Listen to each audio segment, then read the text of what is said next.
Ok, ya. Entonces vamos a continuar el desarrollo de las clases de rectificación de área, linderos y medidas perimétricas. Habíamos visto en la clase pasada lo que era inexactitud registral, ¿no? Más o menos para ir recordando algo. Y habíamos dicho que la inexactitud puede provenir de errores o puede provenir de defectos del título, ¿no?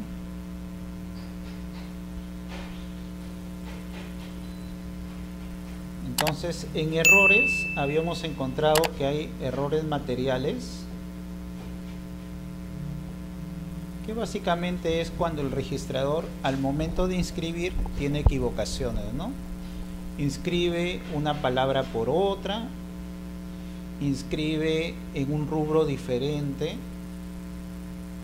por ejemplo en el rubro C en vez del rubro de descripción del inmueble, inscribe en una partida electrónica con un número diferente que es cerrado, ¿no? O en todo caso omite alguna referencia que era necesaria ponerla en cuanto al título.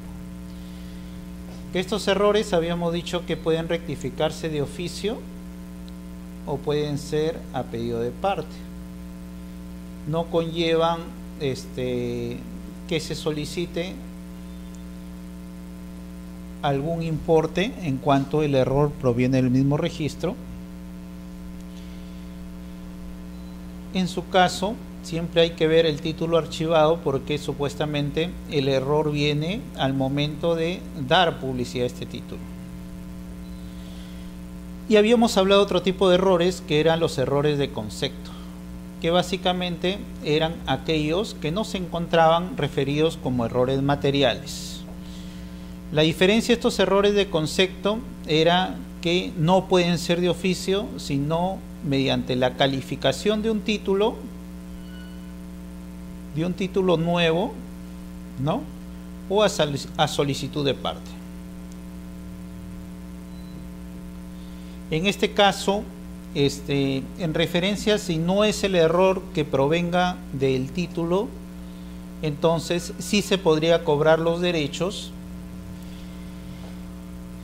Y también puede ser por la calificación en referencia al título archivado, porque el título archivado se encuentra de una forma que no conlleva a la claridad del acto o derecho rogado, y en su caso, cuando no es así, cuando no es claro el título archivado, entonces hay que recurrir a que todos los que intervinieron en el acto modifiquen o aclaren ese acto, o en todo caso el Poder Judicial lo haga, ¿no? En cuanto a los defectos del título, cuando el mismo título contiene referencias no claras con la realidad, entonces lo que se hace es por título modificatorio. Modificatorio o aclaratorio, ¿no? En estos casos sí se va a cobrar derechos registrales porque es la calificación de un nuevo título. Y también había otra forma de rectificar lo que eran inexactitudes, básicamente con documentación fehaciente, ¿no? Documentos fehacientes. ¿Qué podría ser, por ejemplo, un certificado de RENIEC donde determine mi correcto nombre? Y en todo caso puede determinarse, por ejemplo, el cambio de mi número de documento de identidad, una partida de matrimonio a efectos de poder conllevar lo que es el nombre de mi cónyuge, etcétera. Son documentos fehacientes que van a permitir corregir estas inexactitudes, ¿no? Lo que se busca es que lo que refiere a registros públicos sea igual o en todo caso semejante a la realidad. Eso es lo que se busca. Porque si registros públicos refleja algo diferente a la realidad, no tiene sentido el poder basarse en esa publicidad jurídica que otorga derechos de oponibilidad, de conocimiento general y en muchos casos de preferencia.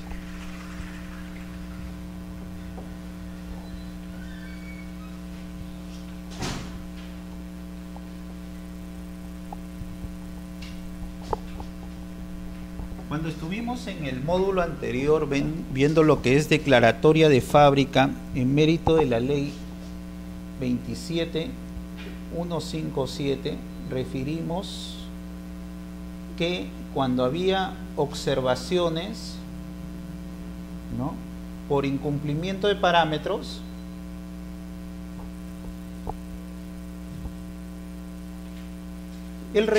lo que hacía el registrador era estas observaciones que van en el informe de verificación,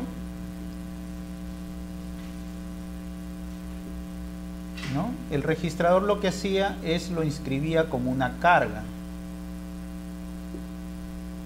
cuando es incumplimiento de parámetros urbanísticos y edificatorios, ¿no?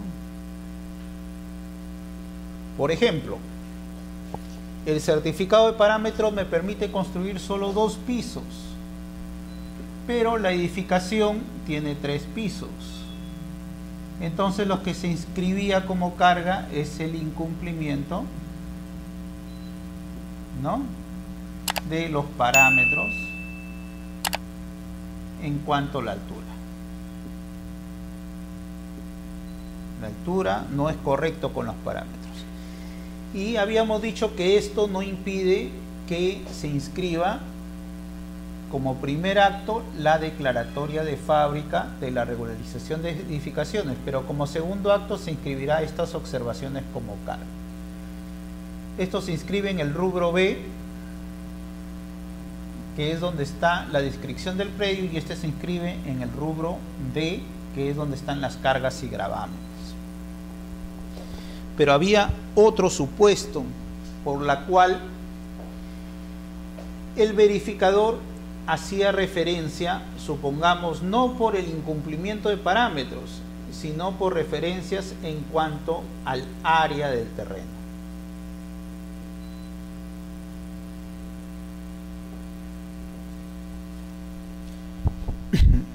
Y sobre esto del área del terreno, el artículo 33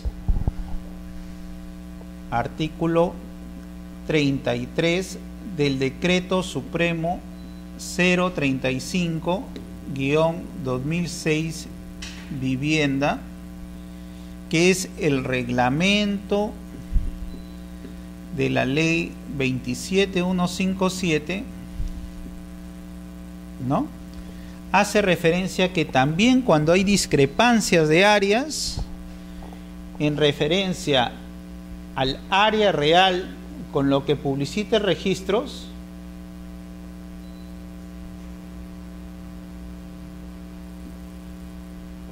el verificador en su caso tenía que hacer referencia también del incumplimiento por cargas. Entonces acá no es un incumplimiento de la existencia de disconformidad con los parámetros urbanísticos, sino en cuanto al área del terreno.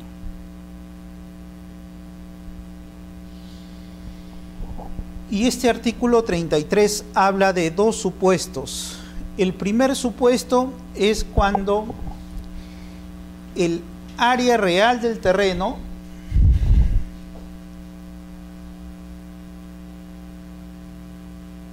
es menor a lo que refiere registros públicos.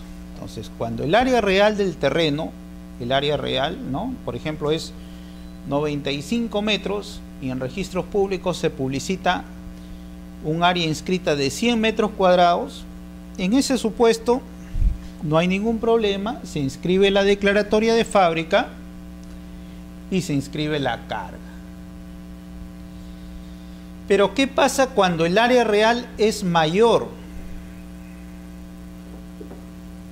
En este caso, cuando el área real es mayor, no se inscribe la declaratoria de fábrica, sino se hace una anotación preventiva de la declaratoria de fábrica, ¿ya? Entonces, cuando el área es mayor, en vez de escribir la declaratoria de fábrica, hago una anotación preventiva de la declaratoria de fábrica. Y inscribo la carga refiriendo que el área real es mayor a lo que publicita registros públicos. Pero no solo se da este requisito que el área sea mayor, sino que no haya superposición con los predios colindantes.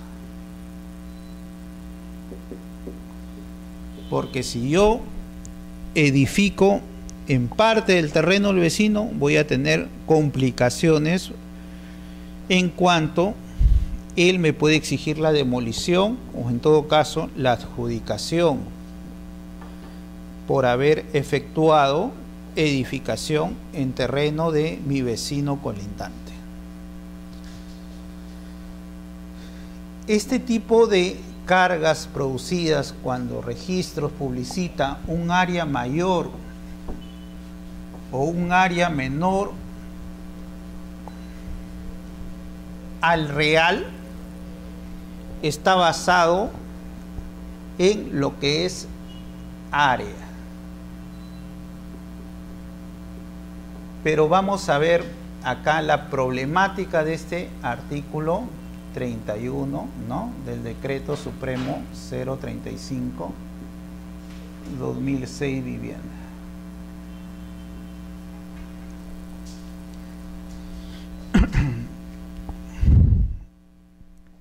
Artículo, disculpe, 33.1. La problemática es que refiere que cuando parte de la referencia de cuando el área es mayor o menor. Pero acá viene una gran incógnita. Y el área puede ser menor y sin embargo sí puede estar edificándose en la parte del vecino. Por ejemplo, si yo tengo mi extensión de terreno de 100 metros cuadrados, pero yo lo que hago es edifico en esta parte y acá me sumo un poco para el lado del vecino. Y sin embargo, cuando el verificador va a constata que el área es de 95 metros cuadrados. Pero ¿qué pasó? Está bien, es un área menor, pero sin embargo yo he edificado parte en el terreno del vecino. Entonces, esta es la crítica a este artículo 33.1, ¿no?, que se basa en lo que es área y sin embargo debió basarse en linderos, en colindancias.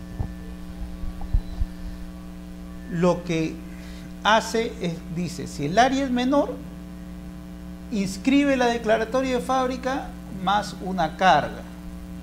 Pero el área puede ser menor, pero sin embargo sí puede haber superposición. Y el supuesto que el área es mayor, que ha contemplado la norma, es que ello se ha imaginado el que ha referido este dispositivo normativo. Él ha pensado, si el área es mayor, entonces ahí sí va a invadir, pero si el área es menor no hay problema porque no invade. Pero no es así, porque una cosa es el área y otra cosa son los linderos de la edificación, ¿no? Lo que debió haber dicho es que no interesa que el área sea mayor o que el área sea menor. La condición es que los linderos en referencia al terreno no se superpongan, no exista superposición del lindero con los vecinos, ¿no?, sin hacer referencia mucho si el área es mayor o el área es menor. Esa es la crítica a esta norma. Y también tenemos otra problemática que día a día se presenta en referencia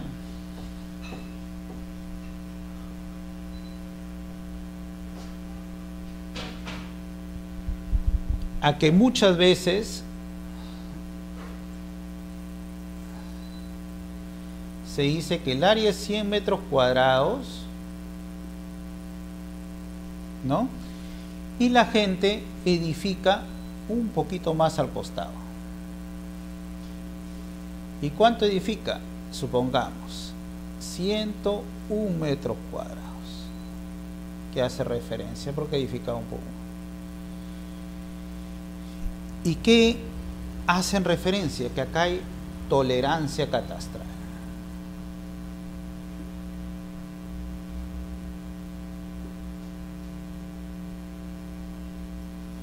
Físicamente la tolerancia catastral tiene efectos de medición en cuanto no haya modificación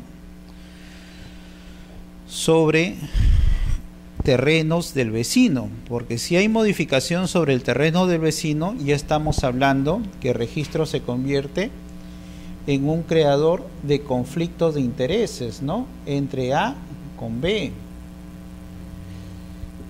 Entonces surgen los conflictos de intereses, porque B va a verse disminuido en el área de su terreno, quizá se ha constituido ahí parte de una pared medianera que estaría invadiendo ambos predios colindantes. Es una problemática que es necesario coordinarla adecuadamente en referencia a estas normas que facilitan o propician inscripciones, pero sin embargo pueden traer referencias en cuanto a derechos contrapuestos, ¿no? Entre uno con otra persona. Dígame.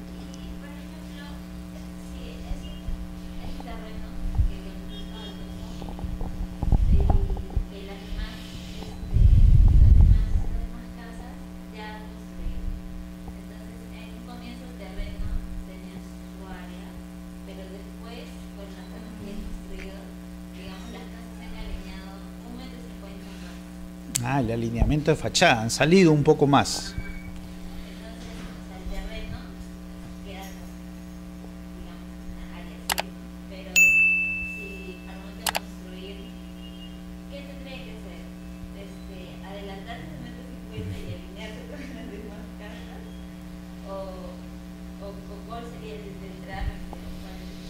Claro, lo que pasa es que hay parámetros que determinan retiros, ¿no? Que más o menos te dicen, tienes que tener una distancia de retiros, por ejemplo, de 1 metro. Y sobre esto puedes edificar, ¿no? Puedes construir tu edificación.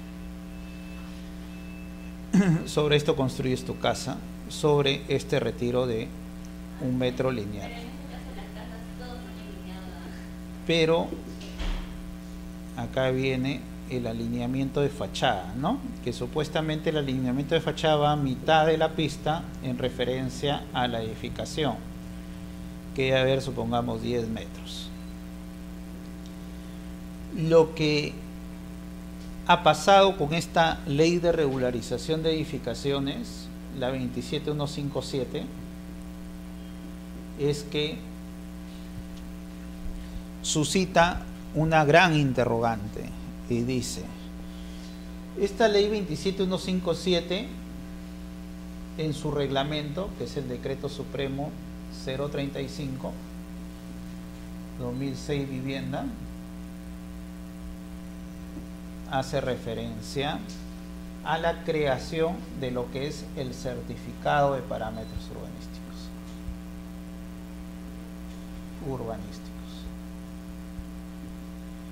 Y este certificado de parámetros urbanísticos, cuando se expide este decreto supremo, que es en verdad un tubo de recopilación de un decreto supremo 2000,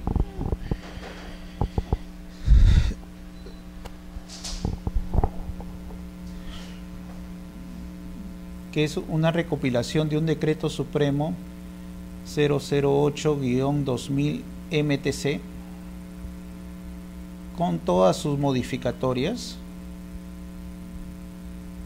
¿no? es que el año 2000 es que recién se crea este certificado de parámetros. Entonces, ¿qué pasa? Si dicen que todo lo que incumple los parámetros debe ser inscrito como carga, el incumplimiento de los parámetros, ¿no? Y muchas veces la gente no respetó estos retiros que hace referencia al certificado de parámetros, sino que edificó la casa al borde del predio. Yo edifiqué al borde del predio y no hice caso de este retiro.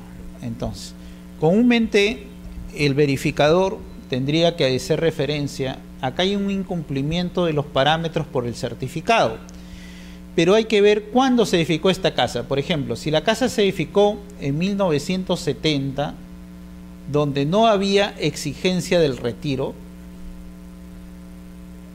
no se contemplaba el retiro,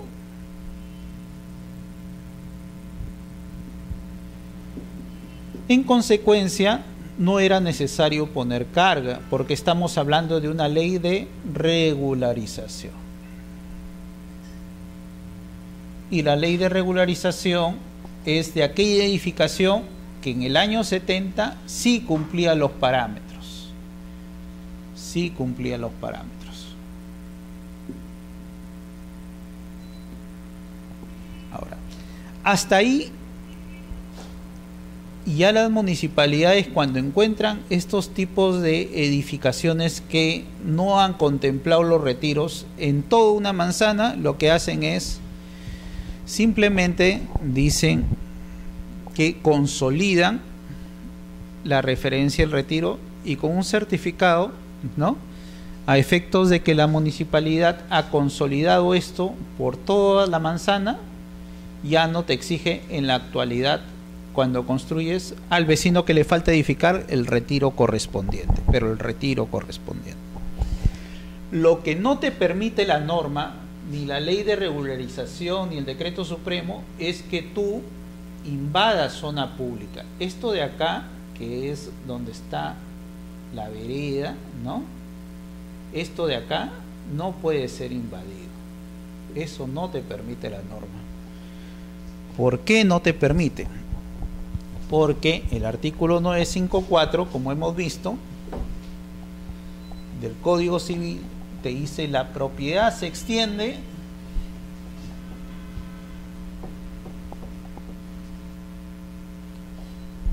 ¿no?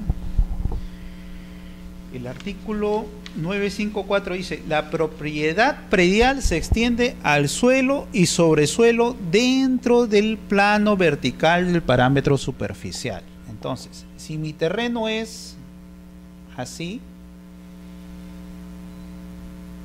¿no?, este sería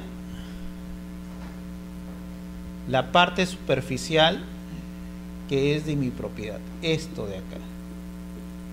Entonces, la propiedad se puede extender para arriba y para abajo, conforme el artículo 954 del Código Civil, pero dentro del parámetro, dentro de estos límites de mi terreno.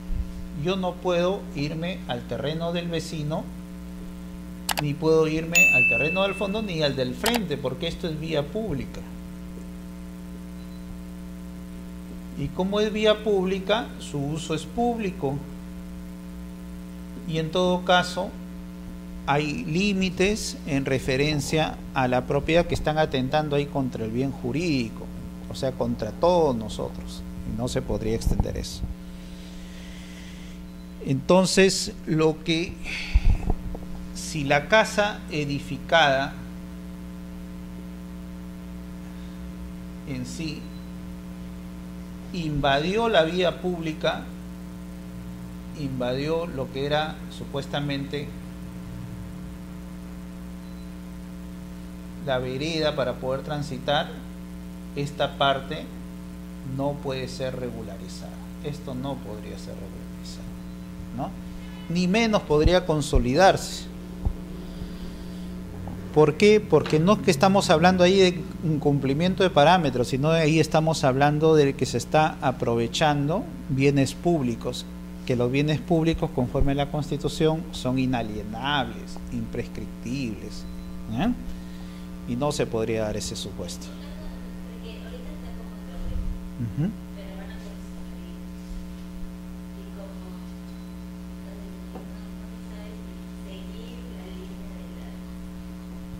Hay que determinar primero la extensión del terreno, básicamente es eso. Y hasta ese límite de terreno es donde se puede edificar. No se puede edificar más allá, ¿no? Lo que sí puedes edificar es menos. Si tú quieres darle un retiro voluntario, si es que ya no te lo exigen los parámetros, porque ya el retiro quedó consolidado en toda la cuadra. Entonces, lo que tú puedes hacer es hacerle un retiro, quizás para hacer volados o para que haya ventilación en el primer ambiente, dentro del retiro.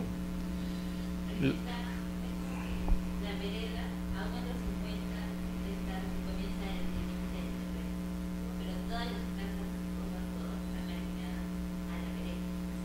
Claro.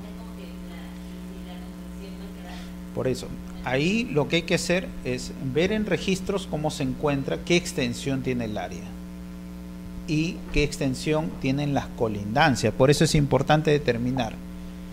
Tu límite superficial está dado por los linderos. Entonces, de acá hasta acá, ¿cuántos metros tiene? Puede ser que tengan 20 metros. ¿Ya? Igual, de acá hasta acá, 20 metros. Metros lineales, ¿no? Metros lineales. Y acá puede ser que tengas 10 días. Total el área, 200 metros lineales. Entonces, hay que medir si en referencia al vecino, si el vecino edificó más acá, no quiere decir que por eso ya te estés tú con el derecho de adjudicarte de las veredas. No puede darse ese caso, ¿ya? Claro, puede ser.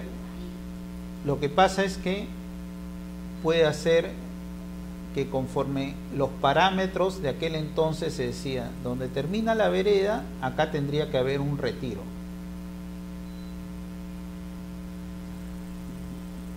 Y sin embargo, este vecino no ha cumplido con el retiro y edificado hasta el margen de la vereda, pero estaba el retiro dentro, siempre y cuando esté dentro de sus 200 metros de su propiedad. En ese caso, tú también, si este retiro de acá está dentro de tus 200 metros de propiedad, entonces sí podrías edificar hasta el final, pero no apropiarte de lo que es la vereda, ¿no?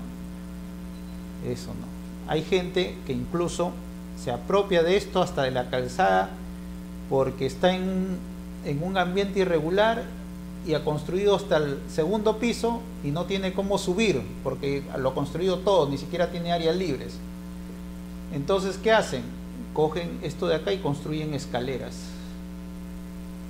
Esos son irregulares, ¿no? Esos simplemente se demuelen porque no son bienes públicos que nos afectan a todos. Igual, ¿no? Si el retiro estaba dentro de su terreno y la norma le exigía que deje un espacio, a pesar que estaba dentro de su terreno, para él poder edificar, y él no lo cumplió, entonces él está atentando contra los parámetros urbanísticos, que son límites al derecho de propiedad. Porque el derecho de propiedad, si bien poder jurídico, usar, disponer, reivindicar, disfrutar un bien, sin embargo está sujeto a límites, ¿no? Y estos límites lo otorga la zonificación en los parámetros. En este caso, la municipalidad le dice, está bien, tú tienes 200 metros, pero sobre eso sobre tus 200 metros tienes que dejar un retiro para poder edificar. Entonces se está apropiando de vía pública simplemente, y todos se están apropiando de vía pública. Ya se apropiaron de vía pública, claro. Pero en ese caso, yo supongo que la municipalidad no va a consolidar. Lo que va a hacer la municipalidad, va a ir y va a ordenar demoler. Eso va a hacer la municipalidad. Como ya se ha visto, ¿no? Que demuelen toda una calle, por más que la gente diga, pero yo hace 30 años he construido, hace 40 años he construido. Está bien, pero tú has construido en área pública, de uso público. Si hubiera sido en área privada, ya te hubieras ganado tu derecho de prescripción. Pero tú has construido en área de uso público. Y esos áreas son imprescribibles, no se pueden prescribir. Por más que hayas tú ejercido posesión como propietario, delito de todo, ¿no? Entonces, esa es la gran diferencia. Ahora hay que ver si les conviene o no les conviene, pues, edificar para que después lo demuelan, ¿no? Porque encima van a tener que pagar también esa demolición. Entonces no es así como fácilmente a veces uno cree, ¿no? Bueno, como todos lo han hecho, yo también lo hago. Y viene el perjuicio para toda la cuadra, pues, en ese sentido. Entonces, también habíamos hablado del registro de predios, ¿no? Y habíamos dicho, el registro de propiedad inmueble se crea en el año 1888, ¿no? Y lo que buscaba simplemente era inscribir los dominios para que se puedan poder afectar esos terrenos con estas hipotecas que los bancos requerían, porque la primera intención en el derecho español, incluso se habla del derecho hipotecario español, era inscribir hipotecas. Y para nuestra normativa, y posteriormente que la hemos referido como una condición de la constitución de hipotecas, era que lo debe constituir para que otorgue validez quien sea el propietario del bien. Por eso es que cuando se habla de primera inscripción e inmatriculación, siempre se habla de derecho de dominio comúnmente, ¿ya? Derecho de dominio. O derecho de propiedad también asimilado por nuestra normativa civil, ¿no? Como el poder jurídico que permite usar, disfrutar, disponer, reivindicar un bien. Entonces, el registro de predios o el registro de propiedad inmueble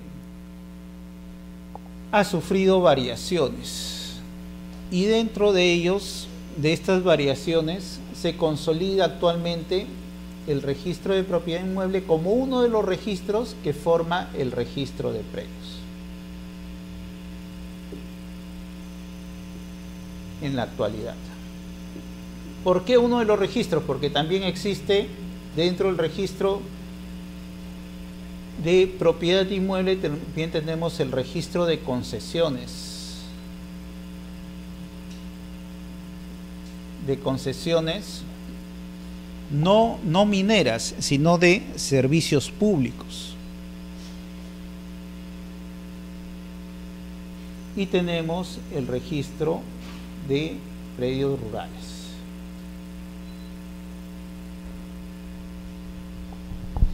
Entonces, actualmente ya todo esto está integrado y hablamos de un registro de predios. ¿Y qué característica tiene este registro de predios? En el caso de las propiedades inmuebles, o sea, en los terrenos, las casas.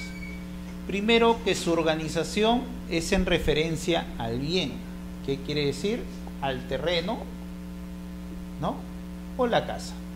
Esa es su organización y sobre esto se organiza. Por cada bien, por cada casa se abre una partida electrónica. Por cada terreno, otra partida electrónica. Número 1, número 2. Entonces, la unidad de inscripción es en referencia al terreno, a la casa, ¿no? O al tipo de inmueble que se busque realizar, sea urbano o sea rural.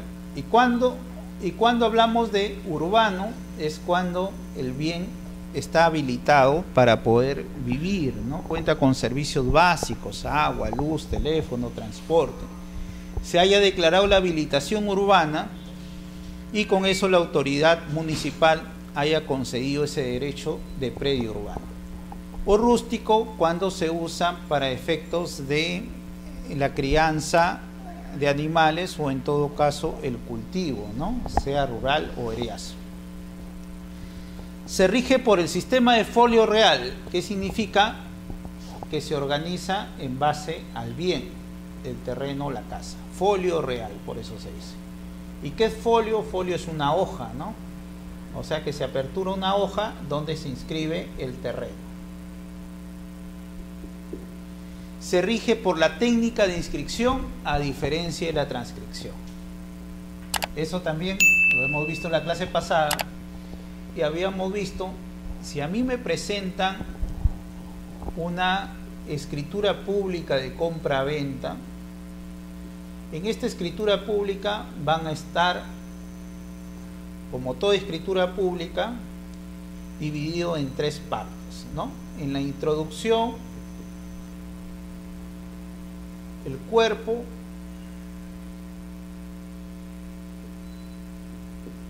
y la parte final. En la introducción estarán los datos de la persona que van a firmar. En el cuerpo estará la minuta. Y en las conclusiones o la parte final estarán las firmas de los declarantes. Todo esto conforma la escritura pública de compra-venta. Y esto es el título archivado. ¿Qué hace registros? Sobre esto extrae lo que es relevante. Y lo relevante lo plasma en un asiento registral. Por ejemplo, en una compra-venta, ¿qué cosa será lo relevante? ¿Quién es el comprador? ¿Cuál es el precio que se pagó? ¿Quién elaboró el instrumento público? ¿Cuánto se cobró del derecho? ¿No? Y en su caso, este asiento tendrá una firma del registrador. Esto se llama inscripción.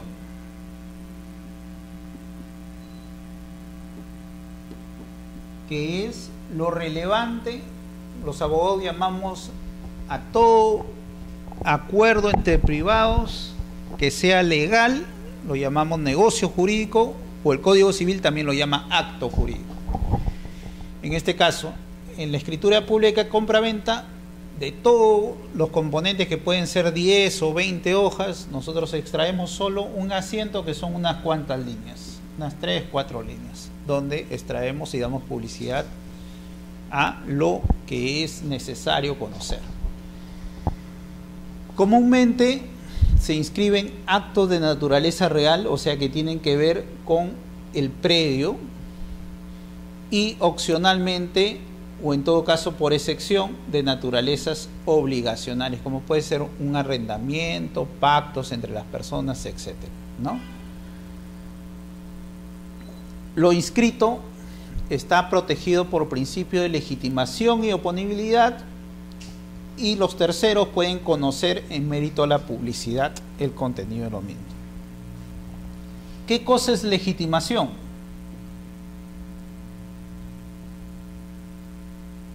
Legitimación es un principio que dice todo lo que está inscrito supuestamente es exacto o válido mientras no se declare judicialmente o actualmente ya introducido por el decreto legislativo 1232, la referencia de que también arbitralmente se puede declarar la nulidad de los asientos.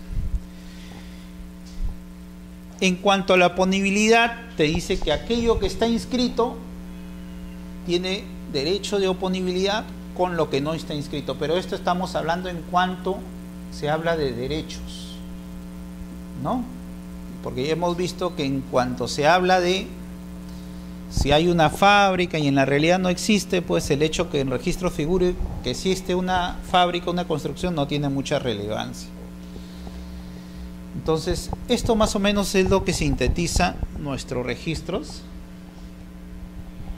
y todo lo que rige la forma de inscribir, cómo publicitar, qué requisitos tener, están presentes en nuestro reglamento de inscripciones de registro de predios.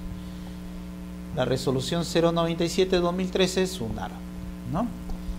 Y donde acá te hace referencia a qué requisitos pide registros para poder inscribir los diversos actos que son inscribibles. ¿Y qué actos son inscribibles? Registros, el registro de propiedad inmueble lo que hace es, se dice que es un registro que da publicidad jurídica, pero de números clausos, o sea, de ciertos tipos de actos, y no de todos los actos. ¿Por qué? Porque si tenemos publicitado en un registro jurídico diversos actos, no tendría forma de entenderse el historial de registros. Por ejemplo, contratos de haber pintado la casa, de haber refaccionado el techo, contratos de haber contratado un vigilante, cosas así que no tienen sentido publicitarlo porque no tienen efecto registral. ¿Qué me interesa a mí para comprar una casa? Aquello que es relevante. Y aquello que es relevante son ciertos actos que están contemplados en el artículo 2019 del Código Civil. Y dentro de ellos te dice actos y contratos que constituyan, declaren, transmitan, extingan, modifiquen y limiten derechos reales, ¿no? Por ejemplo, que transmitan derechos reales. Si yo quiero vender mi casa, entonces lo que estoy haciendo es un acto jurídico de compra-venta y estoy transmitiendo ahí mi derecho de propiedad.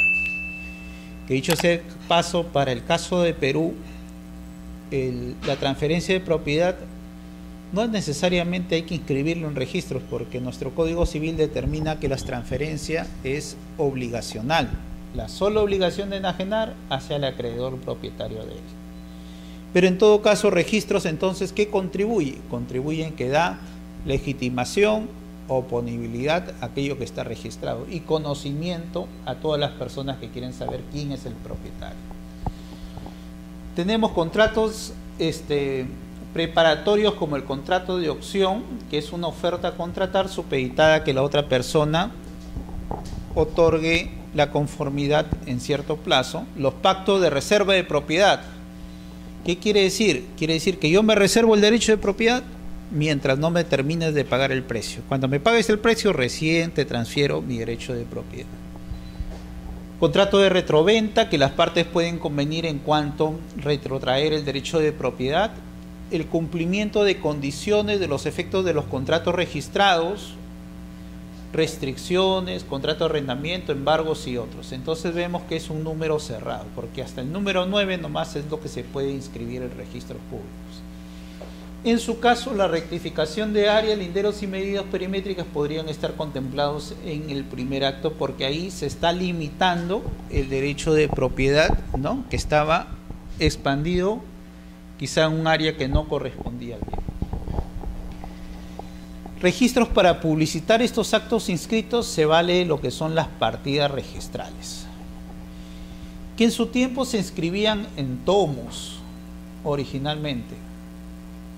¿Por qué? Porque lo que teníamos era unos libros grandes donde los registradores a lapicero escribían los contratos de compra-venta en estos libros grandes, ¿no? Vino la tecnología y vino la máquina de escribir. Y con la máquina de escribir se cambió el sistema.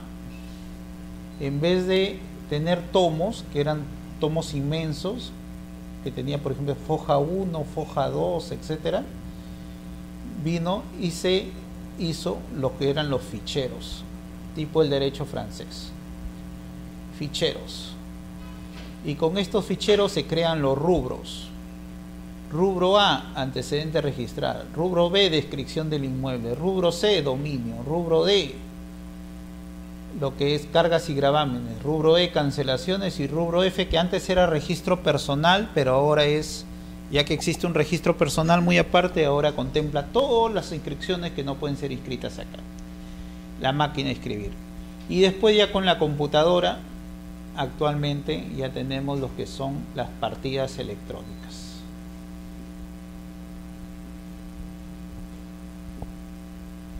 ¿no?, donde ya el soporte de papel ha pasado a ser un soporte informático. Y estas partidas registrales lo que publicitan básicamente que son las fincas, que se llaman en el derecho español fincas, que ya nuestro Código de Civil determina como un derecho de propiedad especial, ¿no?, en referencia al derecho de propiedad predial, se dice así. Entonces, la finca se está limitada por la superficie terrestre y la pertenencia a un titular determinado. Se dice que las referencias de los linderos de las fincas son convencionales, ¿no?, porque yo acuerdo hasta dónde se va a extender mi derecho de propiedad, y todos tienen que respetar estos linderos que me pertenecen y lo que está dentro del lindero, todo esto que es mío. Entonces las fincas que se encuentran a los costados y al fondo se dicen que son convencionales, por convenio. Y lo que es para arriba y para abajo es natural, ¿no?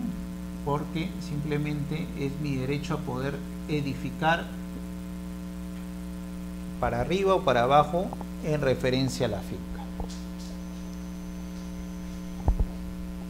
Y la partida registral, que puede haber sido contenido en tomos, en fichas o en asientos electrónicos, todos estos componen lo que son las partidas registrales o las partidas electrónicas, ¿no? ¿Qué registra esta partida electrónica? Registra lo que es la finca, básicamente.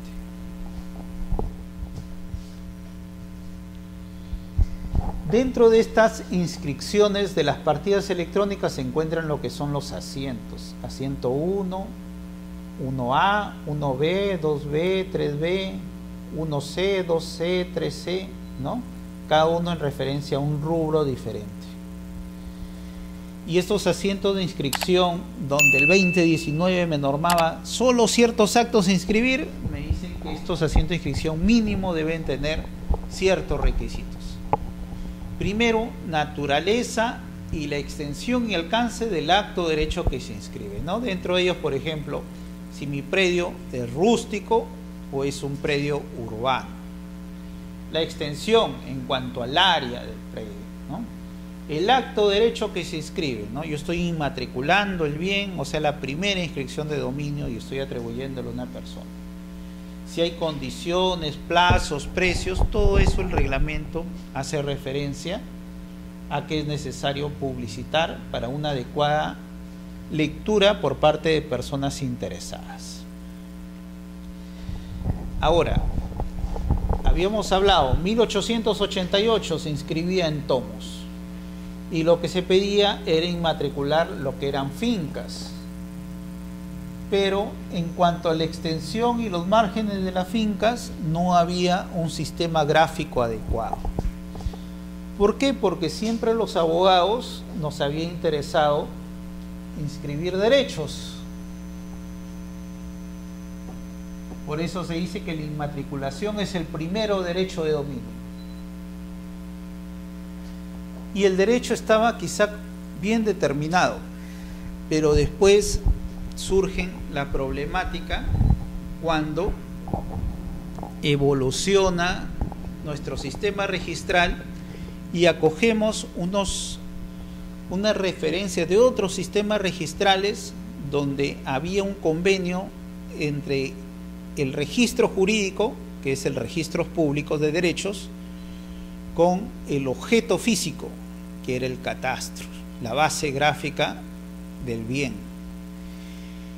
Y en base a eso empezamos a optar, al momento de inscribir modificaciones, inscribir un predio por primera vez en una inmatriculación, inscribir sus divisiones, pedir la base gráfica catastral. Y ahí es donde Registros da un paso adelante. Da un paso adelante, ¿por qué? Porque ya se puede limitar correctamente no solo el derecho, no solo la persona titular de ese derecho, sino al objeto. Por eso se dice que en registro de propiedad inmueble hay que determinar bien el derecho, la persona y el objeto.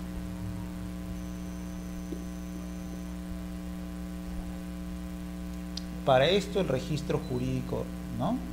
Y para esto es el catastro. Y actualmente ya hay una referencia de un catastro multifuncional que determine tanto la parte gráfica como la parte jurídica en una misma información catastral. Informe catastral.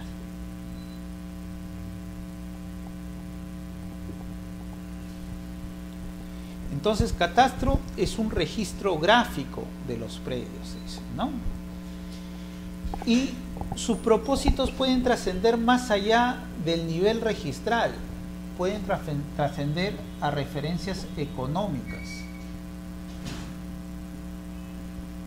como puede ser, por ejemplo, el sistema registral francés, donde el sistema registral francés acoge un tipo de inscripción en compatibilidad con el fisco para poder recaudar adecuadamente lo que son los tributos o derechos tributarios, ¿no? O el sistema registral alemán, que busca que haya una coordinación entre el catastro con el registro, y por eso para la inmatriculación participan toda una serie de instituciones o entidades basadas previamente por arquitectos, ingenieros, para determinar relativamente o con una certeza mayor cuál es el objeto del bien, y después participa registros para inscribir el acto o derecho sobre ese bien. Entonces, acogiendo diversos tipos de sistemas, nosotros tenemos, se dice, un sistema mixto, que tenemos básicamente parte del sistema alemán, por ejemplo, en referencia a que ahora ya está evolucionando el catastro y necesitamos información catastral para las inmatriculaciones, parte del sistema español, ¿no?, en referencia a los derechos adquiridos, donde registros no es constitutivo, sino es declarativo en cuanto a adquisiciones de derechos, pero otorga preferencia a aquella inscripción y oponibilidad sobre lo no registrado. Entonces, en esta base gráfica, lo que se está buscando no solo son usos jurídicos, ¿no?, también podría darse usos administrativos y usos fiscales para el cumplimiento del fin que se busca con el catastro. El catastro en Perú se crea en el año 87 y básicamente se constituye en la primera oficina registral de Lima y Callao, que era la de Lima, la que ahora es solo una zona registral. Lo que pasa es que en el año 87 la jefatura de todo registros se encontraba un poco centralizado en lo que es la oficina registral de Lima y Callao, y los demás eran sedes registrales en diversos lugares del país. Cuando se crea la Superintendencia Nacional de los Registros Públicos y con ello se crea el SINAR, que es el Sistema Nacional de los Registros Públicos, es que la oficina registral de Lima y Callao pasa a ser solo una de las oficinas registrales a nivel del Perú, y se centran en diversas oficinas registrales, originalmente 13 oficinas a lo largo del Perú. Y con ello la oficina registral de Lima y Callao queda convertida en la zona registral número 9, ¿no? Por eso se dice hoy zona registral número 9. Y el objeto de este primer paso a tener un catastro multifuncional es crear una oficina de catastros. Pero acá la gran pregunta: ¿Registros en verdad posee una oficina de catastro? ¿O es una oficina que recopila información de entidades de catastro, ¿no? Entonces, Registros, a diferencia de las municipalidades, COFOPRI, los gobiernos regionales, que van y elaboran el levantamiento topográfico y gráfico en referencia al terreno, al bien, no cuenta con esas disposiciones, ¿ya? Entonces, Registros no es un registro originario de catastro, sino es una oficina interna que recopila bases de estas entidades generadoras de catastro para ir almacenando su base de datos gráficos. ¿Quieres que lo apague o está bien? Sí, está bien, ya. Vamos a ver, continuamos un poco con la ley 28294 se da un paso más todavía en lo que es el catastro a nivel registral. Y es porque esta ley 28294 crea, al igual que el SINAR, Sistema Nacional de los Registros Públicos, crea lo que se llama el Sistema Nacional Integrado de Información Catastral y Predial.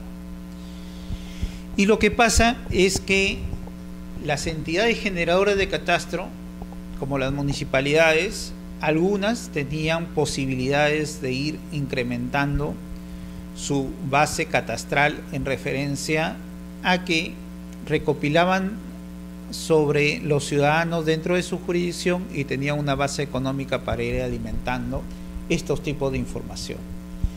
Pero otras no lo tenían. Entonces era un catastro muy rudimentario, ¿no? Por su parte, los distritos que sí podían contar con este catastro tenían su forma técnica y gráfica, como iban acumulando, desarrollando esta información y medidas diversas en base a las medidas UTM o demás que podían haber hecho referencia en su levantamiento catastral. El Ministerio de Agricultura, que en aquel entonces veía las partes de los predios rurales, también tenía un catastro en referencia a tomas fotográficas, ¿no?, que hacían en sobrevuelo sobre los bienes y iban conforme eso determinando su catastro. Los gobiernos regionales, por su parte, también tenían otro sistema de medición catastral en referencia al tipo de satelital u otras que podían haber tenido entre cuanto a sus oficinas. Y el COFOPRI también tenía otro tipo de medida catastral, ¿no?, sin perjuicio del catastro elaborado por el INGEMET, ¿no?, en referencia a las concesiones mineras u otros. Entonces tenemos una diversidad de sistemas y mediciones catastrales. Lo que se busca con esto es unificar todos esos sistemas y que a nivel nacional exista un solo sistema basado en coordenadas oficiales, ¿no? Por eso se uniformiza y estandariza nomenclaturas y procesos de catastro, ¿no? Se crea lo que se llama el Código Único Catastral, o CUC, y con esto, en una identificación alfanumérica, actualmente existe un solo tipo de medición catastral. Esto que es muy bueno porque es un paso adelante para unificar y tener bases gráficas catastrales. En la oficina de catastro de registros públicos, sin embargo, que es una oficina recolectora de todos los catastros a nivel nacional, y conforme los títulos iban ingresando los planos catastrales de cada municipalidad, en registros originó diversos tipos de problemas, porque ante las diversas mediciones, cuando uno proyectaba la ubicación de un predio, ¿no?, lo proyectaba por acá, y sobre esta parte había otro predio con otro tipo de base catastral, y había otro predio con otro tipo de base catastral, y después otro por acá, ¿no? Y se han generado lo que son las duplicidades de partida en referencia a las mediciones, que quizás si hubieran tenido una adecuada medición desde un inicio, ¿no?, se hubiera podido determinar que estos predios en verdad no poseen esa superposición física, sino están debidamente delimitados. Pero como las bases de medición son diferentes, por eso cuando se pone en la base gráfica es que se crean estos tipos de superposiciones gráficas catastrales. Y eso origina a la necesidad de registros tener que modificar su catastro en base a diversos tipos de información, ¿no? Por su parte, el artículo 11 del Reglamento de Inscripciones de Registro de Predios, que es el reglamento, como le digo, que contempla los requisitos y las formas cómo proceder a inscribir estos actos del artículo 2019 del Código Civil,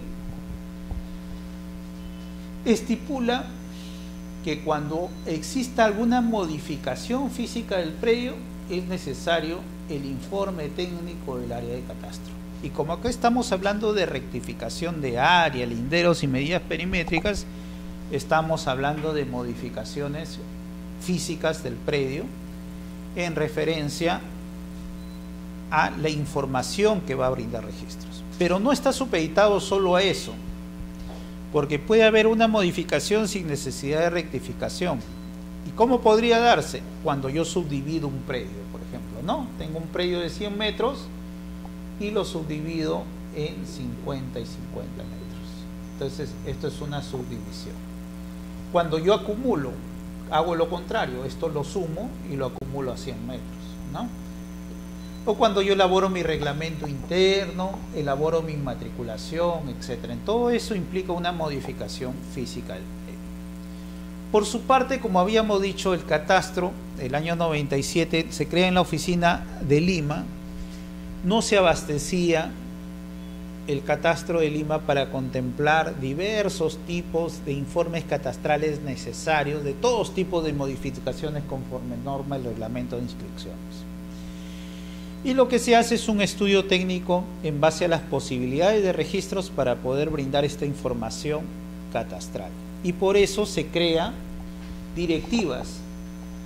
Dentro de ellos, el año 2004 ya teníamos una directiva que actualmente ha sido modificada por esta directiva 03-2014, SUNAR, creada por la resolución 189-2014 SUNAR, que determina en cuanto a modificaciones la necesidad de información catastral pueden repercutir cuando hablamos de inmatriculaciones, acumulaciones, ¿no? De formalización de posesiones en cuanto a inscripción de planos perimétricos, las lotizaciones de posesiones informales y la rectificación, modificación, delimitación, linderos y medidas perimétricas. Es decir, cuando estemos hablando siempre de el tema que implica lo que es modificar, delimitar áreas, linderas o medios perimétricos, siempre es necesario tener la información de catastro, ¿no? Siempre va a ser necesaria esa información catastral. Y tenemos otros actos más que el catastro también va recogiendo. Habíamos hablado de la inmatriculación, ¿no? Como uno de los requisitos que necesita el informe de catastro. ¿Y qué es la inmatriculación? Habíamos dicho que es el ingreso por primera vez de la información de la finca a registros públicos. Acá tenemos referencias de lo que opina Roca Sastre en referencia a lo que es inmatriculación, ¿no?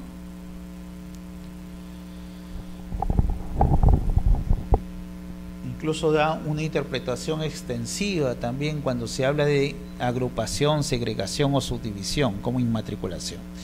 Pero para el caso peruano, inmatriculación es la primera inscripción de dominio de un predio cuando nunca ha tenido vida registral. El reglamento de inscripción de registro de predios contempla una serie de actos por las cuales un predio se puede inscribir por primera vez a registros. Y habíamos hablado nosotros en un primer módulo de lo que eran títulos supletorios, lo que eran prescripciones adquisitivas de dominio, ¿no? En referencia a bienes de dominios públicos, que está a cargo de la Superintendencia Nacional de Bienes, las comunidades campesinas cuando quieren determinar sus linderos en cuanto a lo que es inmatriculación de predios de las comunidades campesinas.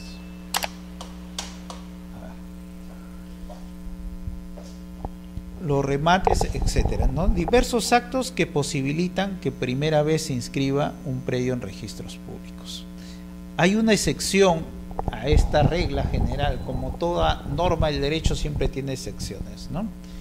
Y son cuando un juez solicita la anotación de embargo de un predio que no se encuentra con historia registral. En ese caso, conforme el artículo 650, se puede realizar una anotación preventiva de ese embargo. Pero para eso, de todas maneras, se va a tener que ver la parte gráfica, que es el plano gráfico catastral. Todos estos tipos de inmatriculaciones se posibilitan en cuanto al requisito de un ingreso del plano gráfico. Y el plano gráfico lo tenemos en referencia al artículo 20 del reglamento de inscripciones de registro de predios, ¿no? Cuando son predios urbanos, el catastro está a cargo de lo que son las municipalidades. en su caso la municipalidad distrital correspondiente. En el caso de Lima Cercado, debe ser la municipalidad metropolitana la que emita estos tipos de información, y en el caso de distritos que no sean de la capital, serán las municipalidades distritales, ¿no? Entonces, las municipalidades provinciales en el ámbito de su cercado y las municipalidades distritales en el ámbito del territorio de su competencia. En el caso de predios rurales, había estado a cargo de COFOPRI, y COFOPRI era quien emitía en todo caso la información catastral respectiva y con ellos posibilitando la inmatriculación. Pero ante la creación de los gobiernos regionales, ¿no?, estas funciones de COFOPRI han pasado a los gobiernos regionales, salvo en el supuesto de Lima, donde sí se ve una especie de que todavía, al no tener la Municipalidad Metropolitana de Lima como gobierno regional, un avance técnico adecuado para seguir emitiendo estos tipos de información catastral, todavía COFOPRI está conservando esta información. Lo que ha originado quizá una problemática en el sentido que hay muchos predios rurales que todavía no se les pueden expedir porque no encuentran una entidad competente para la expedición de sus planos y bases catastrales, ¿no? Igual cuando se encuentran en zonas no catastradas, los planos deben estar georreferenciados a la Red Geodésica Nacional y referidos al datum y proyección de coordenadas oficiales, ¿no? El Instituto Nacional Geográfico, en su caso, determina la referencia de los puntos para contemplar el datum de estas coordenadas oficiales. Y el Sistema Integral de Catastro también se aplica en cuanto ya el predio tenga un código único catastral ya levantado y donde no necesitará mayores implicancias más que adjuntar esa información catastral al código. Entonces, cuando un predio se inmatricula, habíamos dicho que puede ser rústico rural. ¿Y qué pasó con aquellos predios rústicos? Si quieren, o en la actualidad ya se encuentran en zonas rurales, en zonas urbanas. Lo que hay que hacer es pedir la autorización a las municipalidades, porque ya estamos hablando que ellos asumen competencia por cuanto las municipalidades son como órganos competentes a cargo de aquellos predios urbanos y los gobiernos regionales ya dejan de tener competencia sobre los mismos. En ese sentido, hay que contemplar que con la ley 29090, ¿no?, se hace referencia de este proceso de habilitación urbana, ¿no? Busca convertir un terreno rústico eriazo en urbano mediante la ejecución de obras de servicios básicos y demás que se requiere efectuar para los mismos, con los aportes respectivos.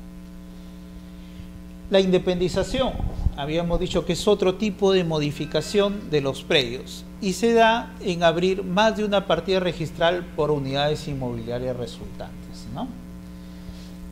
Y esto tiene referencia en lo que habíamos hablado del folio real. El folio real decía que por cada casa o inmueble, ¿no?, había que tener una partida registral.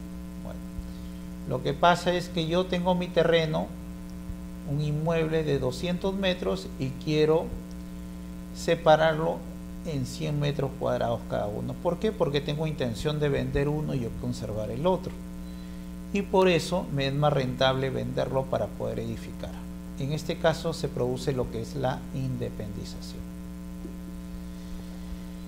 La independización se dice que es un acto registral. ¿Por qué? Porque es la manera como registro se organiza. Entonces, Registros Públicos lo que busca es organizar su información en base a partidas electrónicas. Y con ello se crea lo que es este acto de independización, ¿no?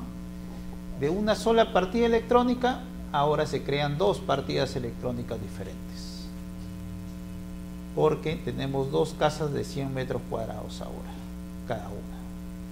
Y por lo tanto, lo que se ha hecho es se ha independizado el bien. Se puede independizar bajo autorización municipal mediante una resolución administrativa de independización cuando nos encontramos en predios urbanos, o en todo caso, si también nos encontramos en predios urbanos, mediante la constitución de la propiedad horizontal referido a lo que es el reglamento interno, que lo habíamos visto en clases pasadas también, referidas en cuanto a la ley 27157. La acumulación es el acto inverso, también es un acto registral, ¿no? Por la cual se juntan dos lotes que sean contiguos. Necesariamente es que tienen que ser contiguos, no tener solución de continuidad y pertenecer al mismo propietario. Son requisitos básicos para poder acumular dos predios, ¿no? De 100 metros cuadrados, yo tengo uno de 200 metros cuadrados. Y también es una forma de organizar por el folio real, ¿no? Porque ahora ya lo que estoy haciendo es dando publicidad a un predio de 200 metros cuadrados. Entonces cierran estas partidas chiquitas, se hace la inversa y se apertura una nueva partida electrónica de 200 metros cuadrados, que comprenderá ambos.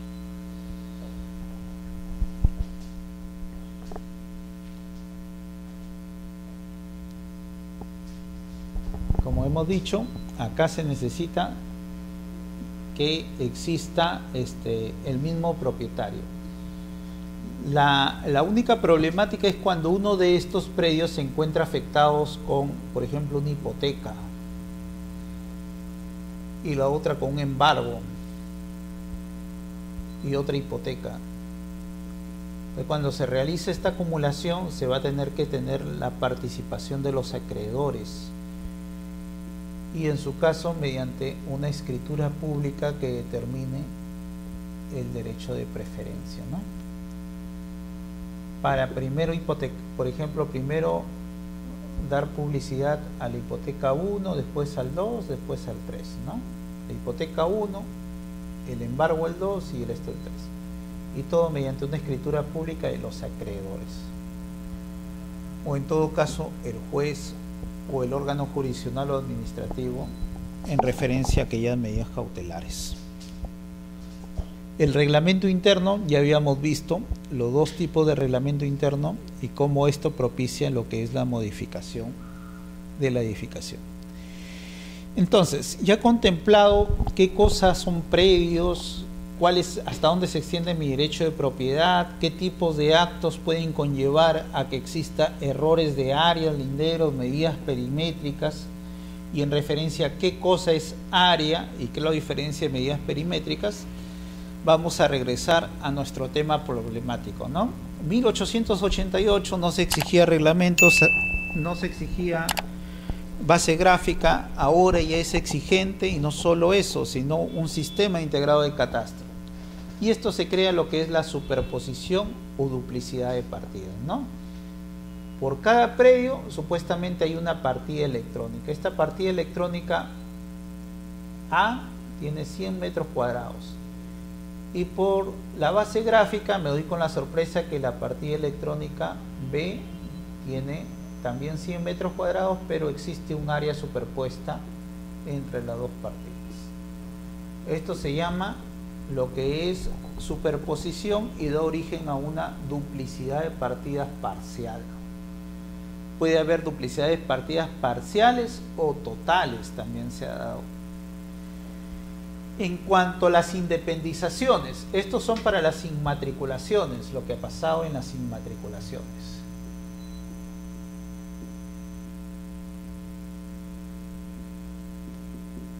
En las inmatriculaciones ha pasado estos tipos de duplicidad. En cuanto a las independizaciones, cuando se independizaron, teníamos acá un área por ejemplo, de 100 fanegadas. Y en la clase pasada habíamos visto, ¿no?, que cuando inscribían, la inscripción del área y los linderos lo sacaban del título archivado. Y el título archivado no tenía planos y era impreciso. Porque decía, por la izquierda vive la familia González, por la derecha vive la familia Pérez, por el fondo queda un camino, ¿no?, y por el frente una acequia, supongamos, ¿no? Ya la familia González se mudó, ya no existe la familia Pérez, ya no existe este camino, y acá ya no hay acequia, sino hay una avenida, ¿no? Entonces, sobre esto se pensaba independizar, supongamos, 50 metros cuadrados.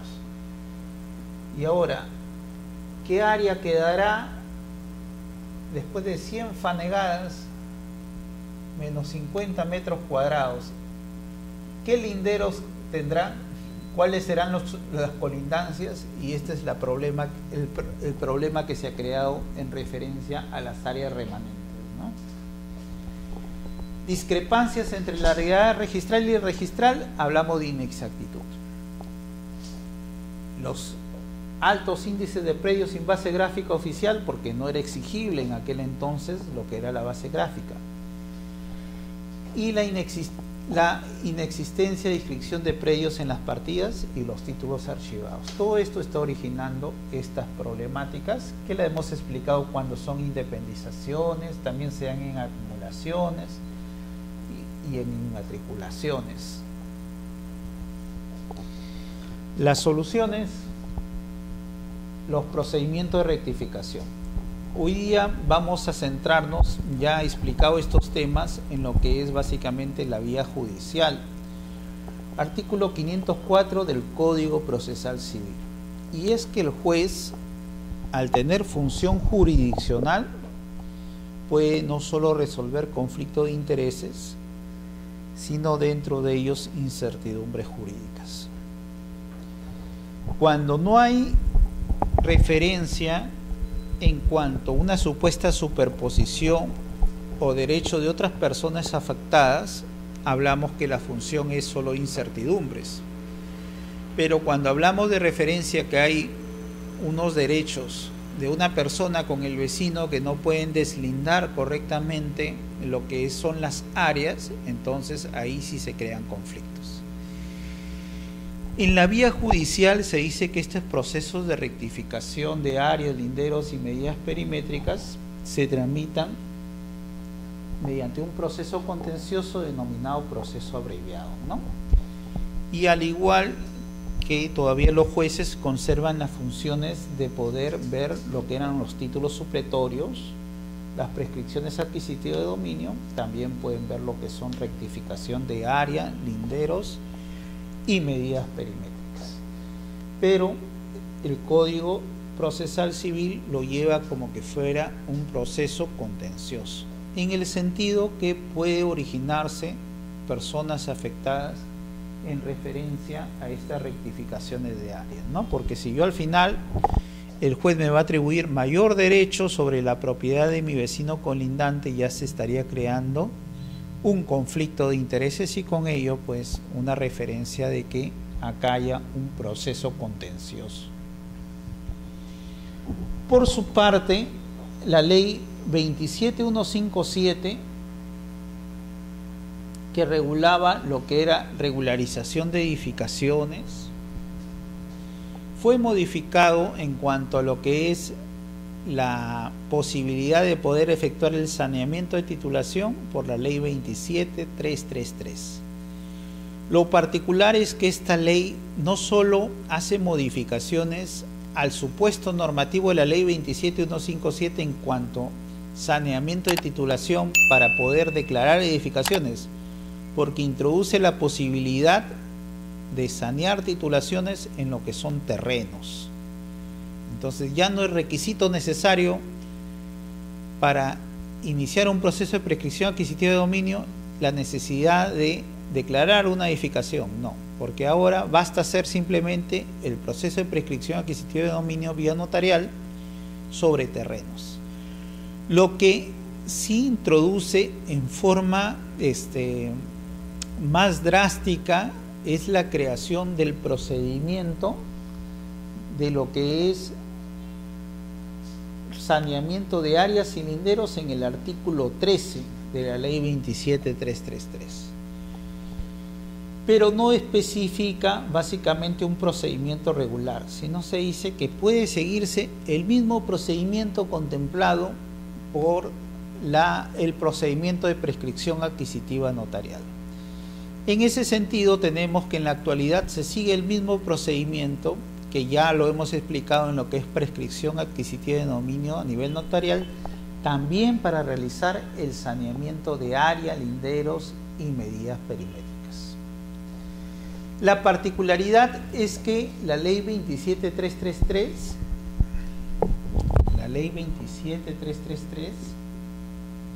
hace el saneamiento de áreas y linderas perimétricas solo para predios urbanos.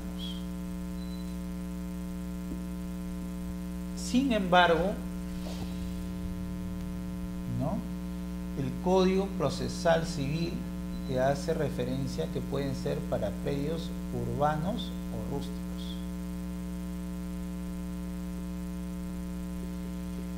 El Código Civil también te hace referencia a que el proceso es contencioso,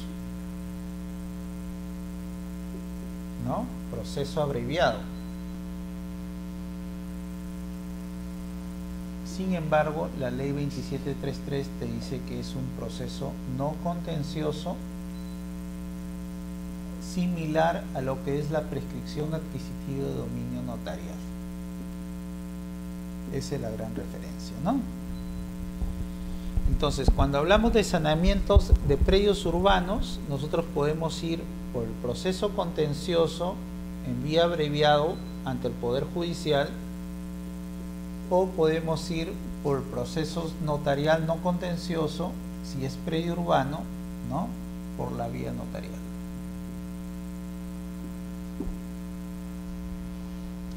Y te habla de inmuebles urbanos o ubicados en áreas urbanas, sea materia de titulación o no, y se excluye en su caso a lo que son los terrenos rústicos. Entonces, cuando hablamos de saneamiento de área, linderos y medidas perimétricas, ya sabemos, si es judicial se puede hacer, o alternativamente la vía notarial. Esta ley 27333, sin embargo, contempla tres modalidades. Y te dice, hay dos modalidades, la 1 y la 2, que pueden darse a nivel notarial. Pero te hace referencia a que el 3 siempre es a nivel judicial. Y con eso, de todas maneras, te determina posibilidad de que, iniciado un trámite a nivel notarial, tenga que recurrirse a nivel judicial por ciertos supuestos. ¿Y cuáles son esos supuestos? Cuando existe superposición, es decir, cuando hay un terreno superpuesto con el área del vecino. ¿Por qué? Porque acá ya hay un conflicto de intereses. Conflicto de intereses. Y ya estamos hablando acá que el vecino A con el vecino B están viendo quién va a tener el mayor derecho sobre este bien, O cuando se promulgue oposición, si alguien por ahí, un tercero, se siente afectado en sus derechos. Entonces, el tercero, cualquier tercero puede oponerse al proceso notarial, que supuestamente es no contencioso, y al momento de oponerse ya esto se vuelve contencioso. Y por lo tanto solo el Poder Judicial podría realizar este tipo de rectificación de área, linderos y medidas perimétricas.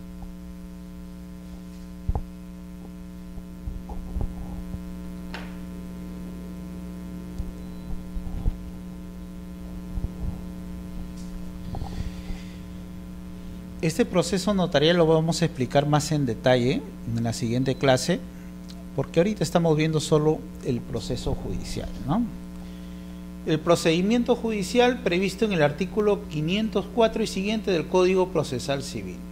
cuando hay superposición de áreas o cuando surja oposición de terceros, que básicamente en esta modalidad pasa la vía judicial.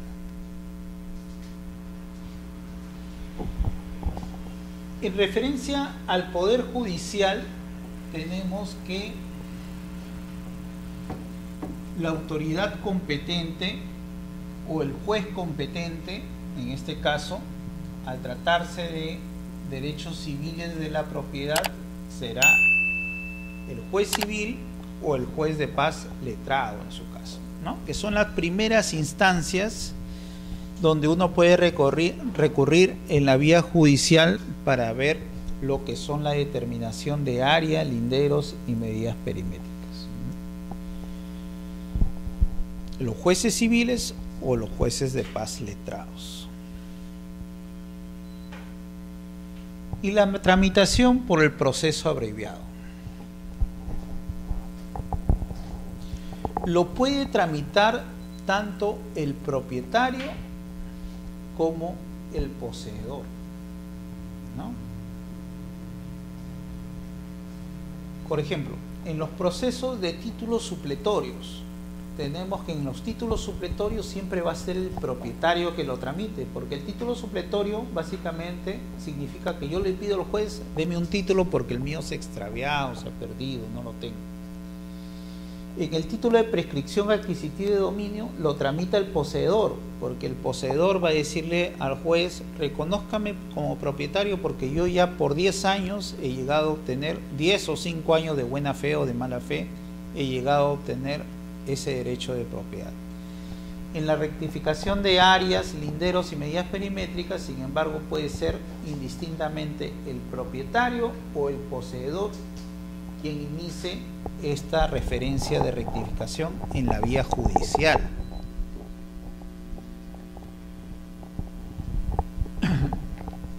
Dentro del proceso, en todo caso, se seguirá básicamente el mismo procedimiento que se le pedía a aquel prescribiente en cuanto a la necesidad de publicitar este acto de derecho que se está requiriendo en la vía judicial, ¿no? Primero, como hablamos de poseedor, hay que tener referencia el tiempo de la posesión. Hablamos de propietario, hay que tener referencia la fecha y la forma de adquisición de la propiedad, ¿no?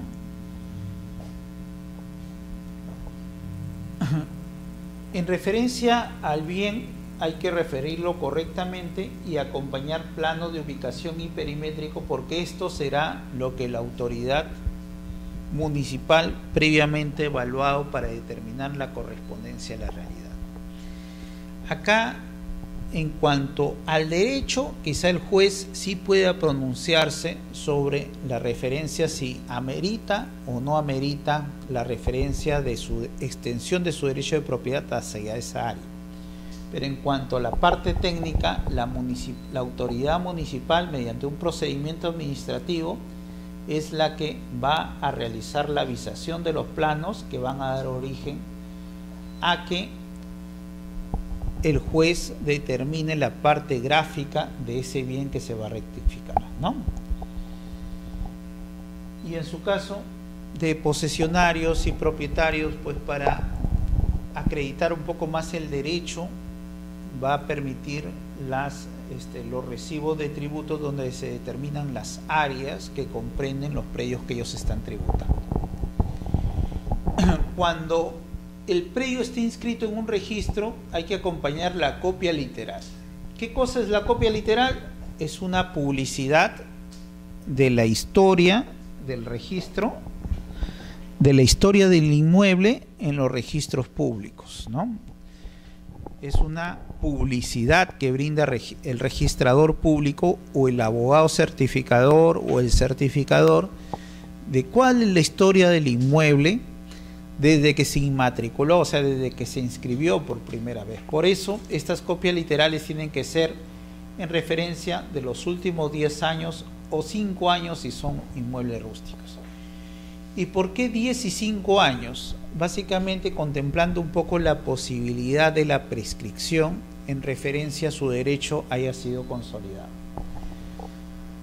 Ahora, también esta copia literal va a permitir, en caso que sea el poseedor el que esté haciendo referencia de la rectificación de las áreas y linderos, en necesidad de tener que notificar al titular registral.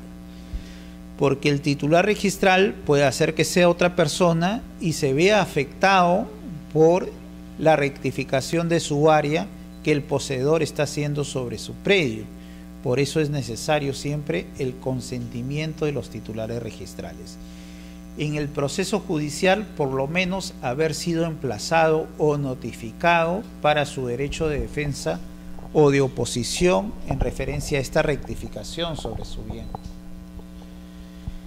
La declaración de testigos, ¿no?, también es necesario, igual como en los procesos de prescripción adquisitiva de dominio se exige que sean mayores de 25 años, un poco para tener referencia en base a que esas personas acreditan pues esta posesión que él lo está ejerciendo.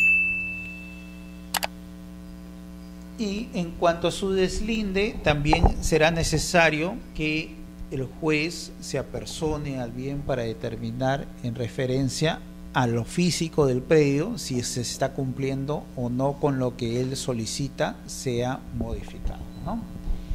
Entonces, los demandados, en estos casos, si yo me estoy con la rectificación de áreas teniendo conflictos con los vecinos colindantes, ¿no?, voy a tener que notificarlos o demandarlos a los mismos, ¿no?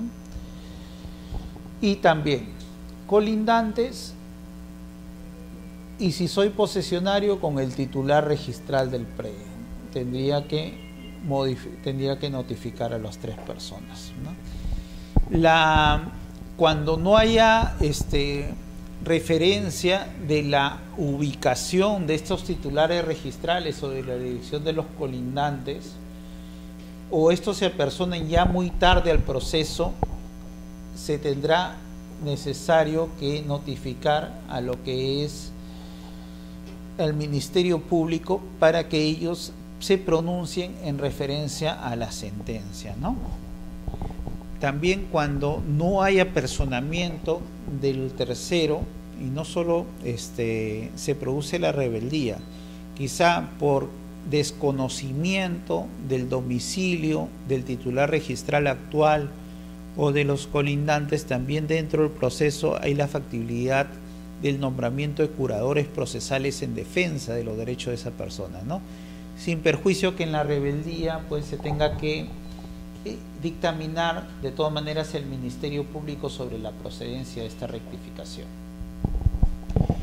Cuando el Ministerio Público dictamine, ¿no?, en forma contraria a la protección, en su caso, siempre el órgano superior, que es la Corte Superior, va a tener que opinar sobre lo mismo. Estas referencias de la pluralidad de instancias se dan a nivel judicial, ¿no?, porque son garantías del debido proceso que se busca para que no haya afectación cuando ya se emita la sentencia en la cosa juzgada por nulidad o anulabilidad ante el desconocimiento o derecho de defensa de las personas. Por eso es que el Ministerio Público y la Corte Superior intervienen. Muy por el contrario se da en los procesos no contenciosos notariales, donde es una instancia lineal. El notario es el que evalúa desde que inicia el proceso no contencioso hasta que concluye y él emite la escritura pública. Entonces ahí no hay una instancia superior que consultar o que verificar. Ante ausencia de terceros o desconocimiento de domicilios, estos se suplen en cuanto a los edictos publicados a nombre de estas personas, o desconocimiento de intereses difusos, también se hacen las publicaciones respectivas. Pero acá no hay una instancia superior que dictamine o vea la legalidad del notario público, porque todo está a cuenta del notario. El problema es que a nivel notarial, si encontramos vacíos o defectos no contemplados por el notario dentro del procedimiento regular, uno puede pedir la nulidad en la vía judicial, ¿no?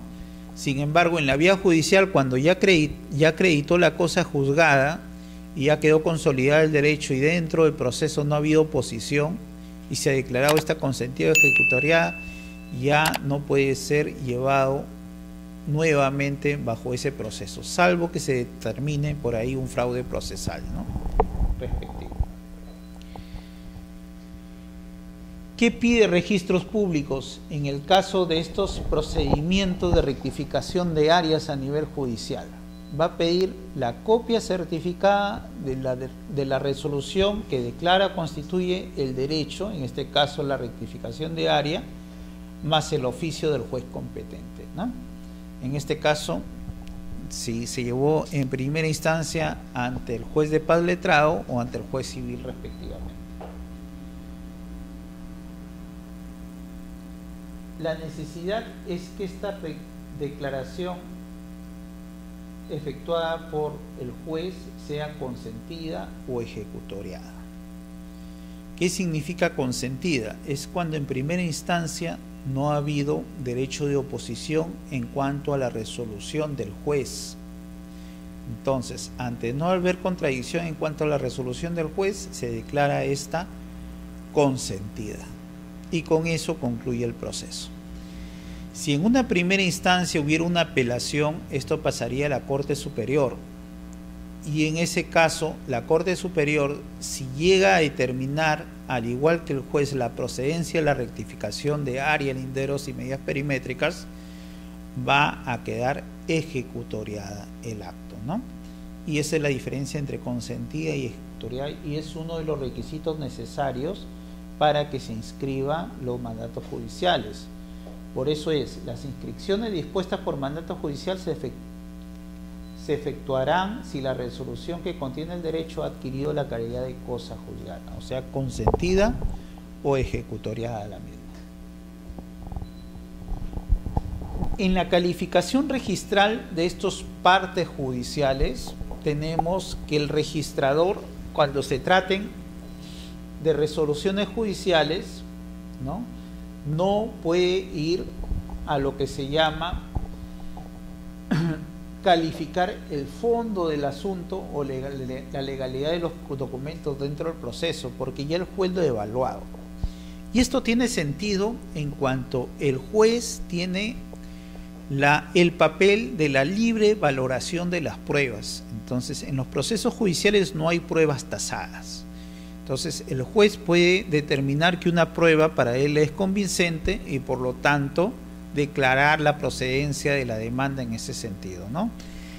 El registrador no puede ser un juez de jueces y no puede decir, no, para mí no me convence o este acto no está contra la legalidad. Eso ya es competencia del juez, y el registrador, en caso de resoluciones judiciales, lo único que puede hacer es pedir aclaraciones, informaciones complementarias o pago de tributos, nada más, y no irse al fondo del asunto en los procesos judiciales.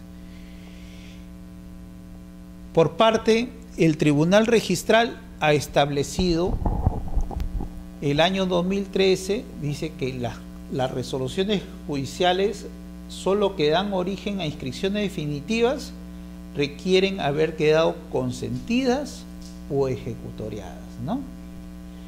Y eso se llama las resoluciones que han adquirido calidad de cosas juzgadas. Ya saben, consentidas cuando no ha habido apelación, ejecutoriadas cuando se apeló y ya resolvió la instancia superior.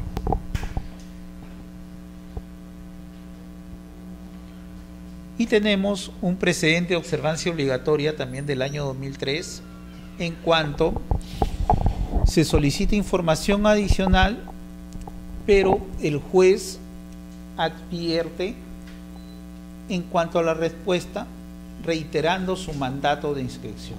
En este caso, el registrador, como parte de su calificación, es ver la adecuación del título con los antecedentes registrales. Le puede decir al juez, usted hace referencia que el predio se encuentra en la partida tal,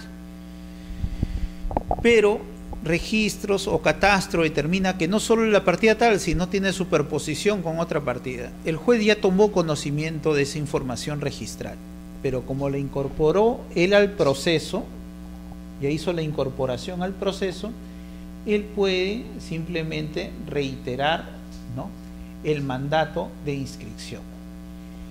En este caso, el registrador ya no puede ponerse un boca a boca con el juez y volverle a reiterar, ¿no?, pero no ha emplazado este titular, ¿no?, porque ya es responsabilidad del juez que ya lo incorporó. Lo único que tiene que hacer es acatar la resolución judicial